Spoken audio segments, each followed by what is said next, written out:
Masonry is not a secret society, but a society with lots of secrets. Once you get in, you will be enlightened. Malalaman mo talaga kung ano ang nasa loob ng sina Jose Rizal, Marcelo H. Del Pilar, Juan Luna. Manuel Quezon is one. Manuel Rojas is one. Sabi nila, ang revolution is Masonically inspired. Maraming Masonic symbols sa Katipunan. Marami po siyang theory sa internet na secret society, ganito. Sasagutin ko lang yan sa abot ng aking Ano pong ginagawa doon? Nag-uusap-usap. meeting na lang.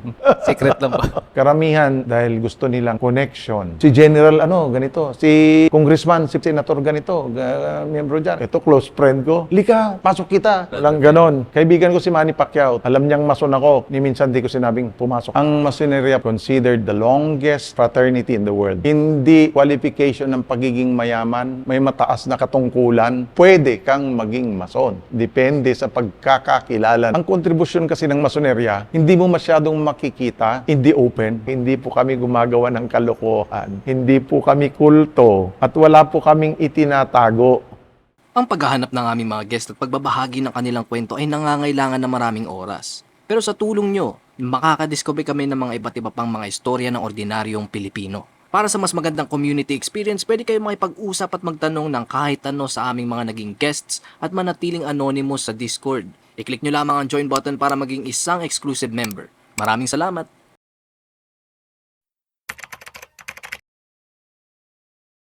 I'm Rene Cruz Casibang, a member of Silanganan Lodge number 19, under the jurisdiction of the Most Worshipful Grand Lodge of Free and Accepted Masons of the Philippines. Okay lang po ba malaman kung ano po yung position po ninyo sa Freemason? Currently, I am the senior warden of the lodge, which means I'm the second highest ranking brother in the lodge. Di ba, sir, ano po, ilang taon na po kayo isang Freemason po? Nagsimula ako sa Freemasonry noong 2008. 2008 ako kumatok. Ang tawag namin doon kumatok. Ibig sabihin, nagmanifest ng intention na sumali sa craft for more than 1 year. Tsaka ako na-raise. Yung na-raise, ibig sabihin, naging full member of the craft ka na, which is Mason ka na. Formally, na-raise ako ng 2010, naging miyembro ako ng Silanganan Lodge number 19, formally noong 2010, as a Master Mason. Masonry is progressive moral science kasi. You earn by degrees. Kaya nga, magmula sa pag-ask mo from a brother para maging Mason. Ganun yun. Paano po kayo, yung term po ninyo, no, kumakatok po sa Mason? Paano po sumasali sa ganito? Hindi nagre-recruit ang isang miyembro para maging isang Mason ang isang tao. Depende yan kasi pag pumasok ka ng Mason, it should be in your own volition. Walang pilitan to. Kung ako Mason, kilala kita kahit kaibigan kita. Hindi ko sasabihin sa yung halika, sali ka sa Masoneria. And obviously, ang Masoneria kasi maraming impression na ito'y kulto, kung ano-ano pa man. Ang Masoneria po ay isang fraternity. Considered the longest fraternity in the world. Dahil 1717 yung kauna-unahang pagsisimula ng Masoneria. Taong 1717. Ano po, no? Balikan ko po yung history po mamaya ng Freemason. Tanong ko lang po kasi ito po, curious po ako. Meron po ba mga nare-reject sa ganito pag gusto po sumali? Ano may? May mga nare-reject po ba? Madami. May hinahanap po bang requirements to para makapasok po? Okay. Ang number 1 requirement sa pagpasok sa Masoneria ay may pinaniniwalaan kang Diyos. Wala kaming kinikilingan na relihiyon, pero dapat may paniniwala ka na may lumalang sa atin. Ganon yon. Kaya kung makikita mo, meron kaming tinatawag sa loob ng loya na altar. Doon sa altar na yon, hindi lang Biblia ang nandun. Mapapansin mo doon sa likod ko, may 2 libro dyan. Yung isa ay Holy Book, which is the Bible, at saka yung isa, Holy Book din, Quran. Quran nga naman. Dahil hindi lang puro Katoliko ang nandito, kundi may mga Muslim din. At bilang pagtanggap nila ng kaalaman sa masonerya, tinatanggap din naman namin sila bilang mga Muslim dahil kapatid din naman namin sila. May pinaniniwalaan din silang lumalang sa atin. Kaya iyon, hindi namin dinidiscriminate yung religious belief mo. Wala kaming i-discriminate. Kung kung may membro kami from other religious group na may binabasang holy book, pwede nilang ilagay diyan. Kung sa usapang yung mga posisyon po, kasi ito po, napansin ko lang din po. No? Kadalasan po yung mga mason na nakikita ko po is, alam niyo po yung parang may posisyon po talaga sila sa buhay. Alam niyo po yun, parang may kaya, ganun po. Requirement po ba na ganun o hindi naman? Hindi, kaya nga sinasabi namin sa inyo, hindi qualification ng pagiging mayaman, may mataas na katungkulan, may mataas na pinag-aralan, wala yan. Nasa karakter mo yan. Kung may papakita mo sa amin na karapat-dapat ka sa masonerya, tatanggapin ka namin. But you have to earn it. Gaya ng sinabi ko, you become a Mason through degrees. Yon. Kaya you have to earn it. Depende yan sa'yo eh. Kasi nung pumasok ka, we consider you unenlightened until such time na makita na namin na you are enlightened already. That's the only time na ipapakita namin sa iyo yung kabuuan ng masonerya. Pero okay lang po bang pa-explain ko na po yung ibig niyo po sabihin sa enlightened po? Ano po yung hinahanap po sila? You came from the dark. Kagaya ngayon, ikaw unenlightened ka dahil wala kang alam sa masonerya. But once you get in, you will be enlightened. Malalaman mo talaga kung ano ang nasa loob ng masonerya. At kung bakit ka na-consider, doon mo malalaman. Kayo po sir, matanong ko lang po. Personal question po. Ano po yung pinaka-nagudyok po sa inyo para pumasok po sa ganito? Nung ako nag-umpisa sa masonerya, nung kumatok ako, at ipresenta ako sa loob, una kong sinabi, ang lolo ko mason, ang uncle ko mason, may mga kamag-anak akong mga mason, at nakikita ko maganda ang kalooban nila sa isa't isa. Nagsasama-sama. Kahit na matagal nang di nagkikita, once na magkita sila, akala mo, kahapon lang sila nagkita. Ganon. Ganon. May pagmamahal sa mga kapatiran. Ibig sabihin, sa akin sinabi ko sa kanila, magiging sense of belonging kasi in the future. Kasi ang nakikita ko, bata matanda, pag nagpunta sa Lauya, akala mo parang magkakapatid talaga. Walang dinidiscriminate. Maniwala kang may uugod-ugod na rito na pupunta. Pero the same treatment ang ginagawa ng isang mason para sa kanya. Kung ano yung pagmamahal ng isang mason sa isang mason, ganun din ang pinapakita niya kahit matanda na yan. Kumbaga, nagre-respetuhan at hindi ka tumatanda rito eh. Pag nasa masonerya ka, hindi ka tumatanda. Kaya nga kita mo, dami ng matatandang mason. Ayan po, no? Kanina po nabanggit niyo po, sir, na 1717 pa po nag-start to. No? Pwede niyo po ba kaming kwentuhan ng konting history lang po? Kasi di ba, ako po nung nire-research ko po ito, nalaman ko, di ba, yung mga national heroes po natin, sa po palang mason, mga presidente po sa ibang bansa, mga mason. Ayun po, okay lang po ba? Kwentuhan niyo lang po kami kahit konti lang po ng history. Very broad yung alam ko kasi sa history kung saan nagsimula yan. Started in Europe, mga mga artisans, mga erectors of edifices, of building edifices, mga cathedrals, coliseums, mga ganyan. Sila ang mga nagtayo niyan during the 17th century. Ngayon, nag-expand yung work nila dahil sa gusto nilang maging consistent yung work nila. Kailangan nilang mag-travel or pumunta sa ibang bansa, ibang lugar, at kailangan nagkakaintindihan sila. Ganun yun. Kaya nagbuo sila ng mga brotherhood. We call them Masons. Ngayon, ang tawag na ngayon basically is Freemasonry. Hindi lang Masons in general, pero sabi nila Masons, mga Masons kasi yan eh. Mga Mason, gumagawa ng mga building, mga katedral. Yun. Gumawa sila ng organization para nung sa ganon, magkakasama-sama sila, nagkakaintindihan sila sa lahat ng gagawin nila. Mga ano po, mga notable na persons po na kasali po sa Mason po. Okay. Naging aktibo ang masonerya sa mga edukadong mga Pilipino actually. Nag-umpisa kasi sila sa Spain, mostly sa Spain nag-umpisang magmason ang mga yan. Sina Jose Rizal, Marcelo H. Del Pilar, mga ganyan.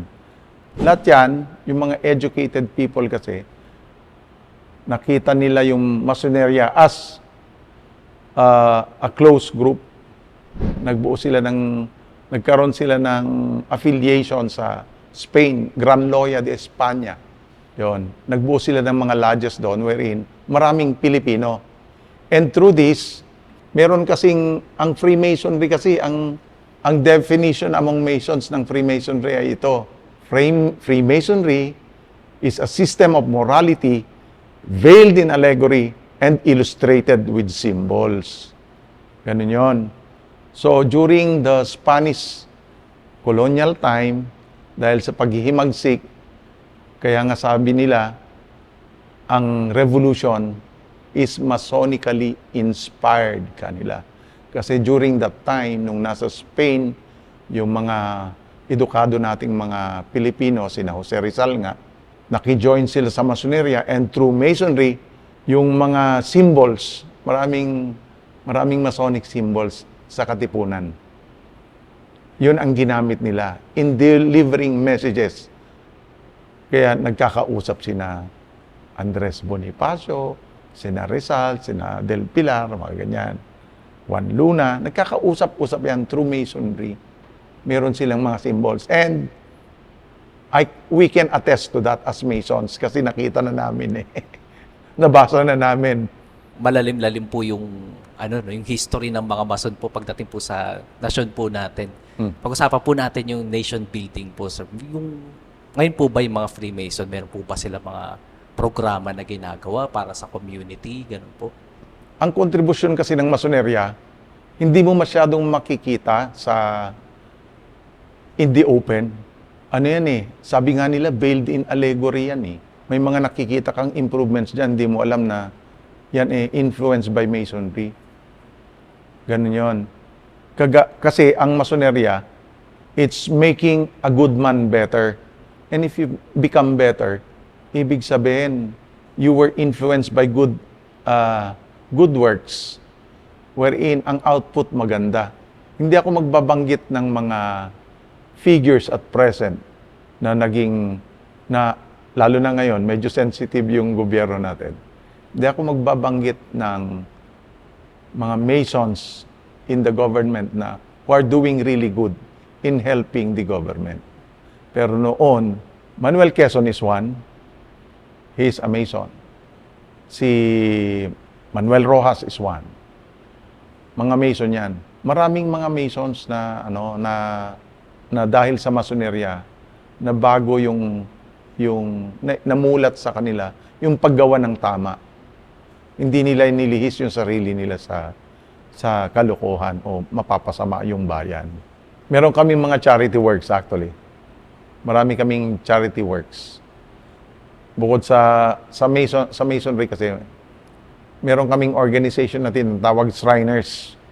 It's a group of Masons na helping the burnt and the crippled children. Philanthropic organization to.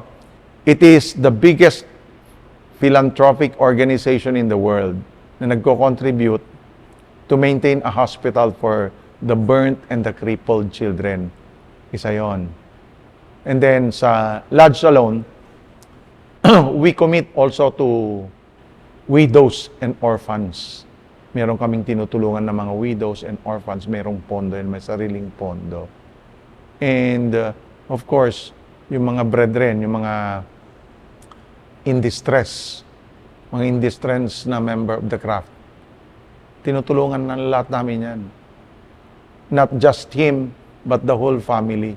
Kasi it's part of our obligation to extend help to all the members and its immediate family kung kinakailangan. We do medical missions also. We also collaborate with other organizations for social activities and social responsibility. Ganyan. So masasabi niyo po bang yun yung pinaka main duty or main goal ng isang mason po? Sa amin kasi may oath kami na sinabi doon sa obligation. Pero prior to that, sinasabi sa amin, yung obligation na yan, you were assured that hindi ka mag-veer off sa obligation mo sa bayan. Yan. Sa iyong pamilya, sa kapitbahay. Ganyan. Hindi mo kakalimutan yung obligasyon mo dyan. Bukod sa obligasyon na luluhuran mo sa altar. Punta naman po tayo sa mga medyo madidilim po kasi ito po yung mason po, no? Parang marami po siyang theory sa internet na secret society, ganito. Sasagutin ko lang yan sa abot ng aking kakayanan at kaalaman, ha? Walang ano yan. Sige. Ano pong masasabi niyo dun tungkol sa mga lumalabas na mga theory na ganito daw yung Freemason, nag-worship ng ganito ganyan, kung ano yung ginagawa. Ano pong masasabi niyo po sa ganito? Nakita niyo man, nandito kayo sa loob ng loya. Yung gitna, sinasabi namin ng altar. Ito to. Altar yan. Yan ay simbolo ng pagrespeto sa dakilang nilalang. Hindi kami relihiyon. Kagaya ng sinabi ko kanina, mapapansin mo may 2 libro doon. Isang Biblia at isang Quran. Hindi kami nagdi-discriminate ng relihiyon. Bakit may Biblia dyan? Kasi karamihan ng miyembro rito ay Katoliko. Bakit may Quran? Kasi may mga kapatid din kaming Muslim dito. Nirerespeto namin ang kanilang relihiyon. Ang pagiging mason, basta naniniwala ka na may lumalang sa atin, may Diyos, pwede kang maging mason. Pwede kang maging mason. Depende sa pagkakakilala namin sa iyo sa mga susunod na araw kung sakaling ikaw ay papasok. Buti po nasabi niyo po yan, no? Kasi po meron po mga theory na ang sinasabi nila, yung Freemason daw is anti-Christian daw, mga ganun po. Naririnig niyo po ba? Matagal nang usapan yan na dinuduruhan daw yung krus. Wala pong katotohanan yan. Wala nga ho silang maipakitang ebidensya tungkol dyan eh. Kung sino man yung nagsasabi niyan. Wala silang maipakita. Kahit sa Biblia, wala yan eh. May ano po ba kayo? May misconception po kayo na palagi niyo po naririnig? Misconception kagaya ng ano? Kahit ano po, yung parang palagi niyo lang po naririnig tungkol po sa mga mason po. Meron po ba? Ay, mason yan. Ang misconception is that mayaman daw kami. Hindi naman eh. Hindi lahat ng miyembro ng masonerya mayaman. Kaya lang talagang, kasi yan eh, ang masonerya, hindi pagyayabang to eh. Yan, para i-develop mo yung sarili mo. Kaya nga sabi nila, to make a good man better. Until such time na na-prove mo yung sarili mo na you are a good man, that's the only time na makukonsider namin na pumasok ka at gawin kang better man. So brotherhood po talaga siya. Parang. Oo, fraternity to. Fraternity, hindi relihiyon. Wala ka, kung relihiyon to, hindi namin tatanggapin yung mga miyembro ng ibang relihiyon. Diba? Pero ito po, no, bakit nga po ba sobrang secretive ng isang mason po? May reason po. Yun ang dapat kasi malaman kasi sinasabi nga namin pag nandiyan ka pa sa labas ng pintuan, you are unenlightened. Ibig sabihin, hindi mo pa nakikita yung tamang liwanag para maging mason. Pero kung pinapasok ka na namin at nakita mo, doon mo palang malalaman na ganito pala ang masonerya. And that's the time you are to be called enlightened person and you are a mason. Ganun yun. And that's, hanggang doon lang masasabi ko sa'yo. Beyond that kasi, sabi nga namin eh, Masonry is not a secret society, but a society with lots of secrets that only the enlightened would be able to know. Sa buong journey po ninyo, ano po yung parang pinaka-memorable na ginawa niyo po sa Masonry? Lahat kasi memorable naman eh. Wala ako talagang, there's no instance na hindi naging memorable sa akin ang isang bagay na ginawa ko dito sa Lodge. Lahat, pati yung mga pagkakamali ko, dahil sa masonerya na itatama ko yung mga pagkakamali ko. Kaya nga, dinidevelop mo yung, sabi nga, moral science eh. Progressive moral science ang masonerya. Parang tanim yan. Araw-araw yan, lumalago, yumayabong. Kaya as a Mason, you have to learn. Ang araw-araw kasi nagbabago and life is a continuous learning process. Yan ang ano ng masonerya, ang nakikita ko sa masonerya. Tinuturuan ako araw-araw. Okay lang po bang ma-share po ninyo? Mga gaano po kadalas nag-meeting ang isang Mason? Once a month lang. We call it the regular stated meeting. Sa Lodge yun, sa Lodge. Ano pong ginagawa doon? Nag-uusap-usap? Meeting, basta meeting na lang. Secret lang ba? Meeting. Mga meeting kami. Marami kami pinag-uusapan. Eto There po, are only two things na we don't debate or discuss inside the Lodge. One is politics and two is religion. Hindi namin pinag-uusapan yung dalawang yan. Kasi we don't care about the political ideology of the others. Likewise with their belief. Kung pag-uusapan namin yon, hindi pwede. may ano po ba? Merong expected na discipline sa bawat isang miyembro na dapat hindi mo gawin tong bagay na ganito? Oo. Siyempre, meron yan. May mga restrictions ka. Magpakamason ka, ibig sabihin. Kasi we live through the tenets of Masonry, which is brotherly love, relief, and truth. Pag wala ang isa sa iyo noon, hindi ka mason.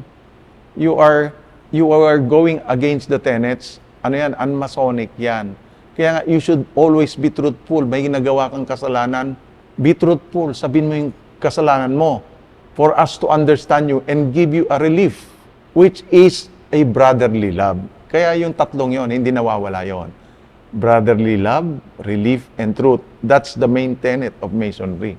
Paano po sir pagka yung isang individual na to alam niyo po yung fineflex po yung pagiging Mason niya tapos nakikipag-away po. Kasi ito po naalala ko po, meron pong video na nag-viral po dati, no? Yung nakikipag-away po sa tricycle tapos nagpumura po tapos sinasabi Mason po siya.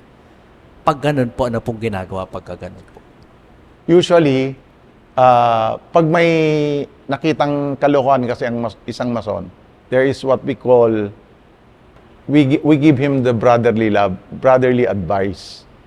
We whisper good counsel to him. Bubulungan namin, mukhang mali. Kailangan mong i-correct yan. Anong procedure para sa pagkukorek? Bago ka makahingi ng kapatawaran, magkaroon ka ng katotohanang pagbubunyag ng ginawa mong kasalanan. Pag-amin sa iyong sarili na nagkasala ka para ikaw ay mapatawad. Parang sistema ni Heso Kristo yan, ng ating Panginoon. Nagkasala ka, maging truthful ka lang sa kasalanan mo. Show remorse and do the penalty. Kung sakali man yung nagawa ng isang brad, medyo talagang maling-mali. Maximum penalty is expulsion from the craft. Pwede kang ma-expel or meron din naman yung nasususpend lang. Yung nasa video po ba na yun, yung viral, Mason po ba talaga siya? Or yung nasa video po yun? Hindi ko kasi alam, hindi ko kilala yun eh. Hindi ko nakita yon. Actually, hindi ko nakita yon. Hindi ko napanood yung video na yon. Pero if ever na Mason siya at may kasalanan siya, aminin niya at pagdusahan niya yung ginawa niyang kasalanan. Meron kaming grievance committee wherein kung may problema sa isang brother, pag dinakuha sa bulong, ginigrievance yan, nagkakaroon ng trial commission, itatry siya. Dito muna sa Lodge, kung ano man yung maging desisyon ng Lodge, i-recommend nila doon sa Grand Lodge for proper action. Kayo po ba personally may na-experience po kayo ganun na tinrial na po? Meron na rin. At may mga na-expel na rin. Kung blatant disregard of the tenets in Masonry, mahirap tanggaping patawarin mo lang ng ganun-ganun yon. So, they have to pay the corresponding consequences also for them to learn. Kasi kumbaga, pinipilit ka naming maging tamang tao to be a better man. Pero it seems na ayaw mo maging better. So, huwag ka na lang dito, umalis ka na lang dito. And you will never be able to enjoy the benefits of being a Mason. And mind you, ang benefits ng mga Masons, hindi yan nakukuha sa pagtanggap mo ng pera. Hindi, you will never ever be able to receive it in intrinsic quantity.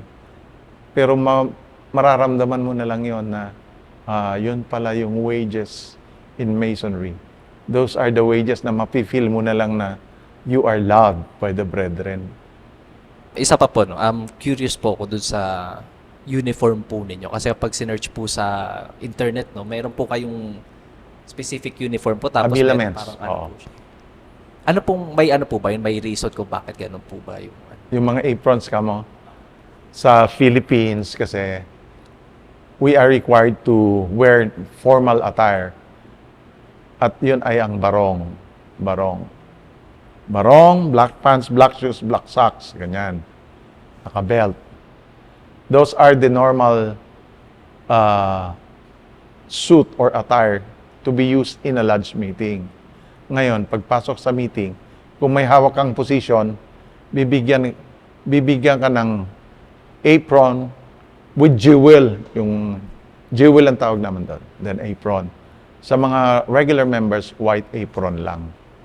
Mga may katungkulan, makikita nyo iba yung apron nila. Minsan may purple, gano'n. May katungkulan yon, mga gano'n. may mga ano po ba? May mga challenges na kinakarap po itong Freemason po? Marami. Kasi yan ang problema na ng Grand Lodge yan. Paano nila i-harmonize. Sa Loya, meron kaming tinatawag na harmony officer. Pag may problema sa lodge, siya ang kumakausap. He should harmonize yung mga kung may problema, medyo nagkatampuhan yung dalawa. I-harmonize niya yun. Ginagawa namin yon. Ganon din sa Grand Lodge. Wala naman po yung para nag-aaway-away na lodge. Ganun po. Wala naman ganun. So far, wala naman. Meron lang talagang debate, ganyan. Kakatampuhan. Bago po ako pumunta sa mga final questions ko po, matanong ko lang po, ano po bang ginagawa nyo outside of Freemasonry? Dito, outside ng masoneria, I'm just a private citizen. Ano po yung ma-advise nyo po sa mga tao na gustong pumasok sa Mason po? Lagi ko namang sinasabi sa mga may intensyong pumasok sa masoneria, bago sila pumasok dito, magbasa-basa muna sila. Alamin nila yung pinapasok nila. And then, isipin nila sa sarili nila kung bakit nila pinapasok to. Karamihan, alam mo, ang impression ko rin dati, marami akong kakilala na pumapasok dito dahil gusto nilang network, connection. Si ganito, ganyan, si ganyan. Si General, ganito. Si Congressman, si Senator ganito, miyembro dyan, ganyan. Para makakonect tayo, in fairness, yung mga marami ring pumasok dito na at first, ganun yung intention to get connected, to get a network. Pero nung pumapasok na sila at nakapasok na sila, naiba na yung pananaw nila, nawala na yun. Marami akong nakitang ganon.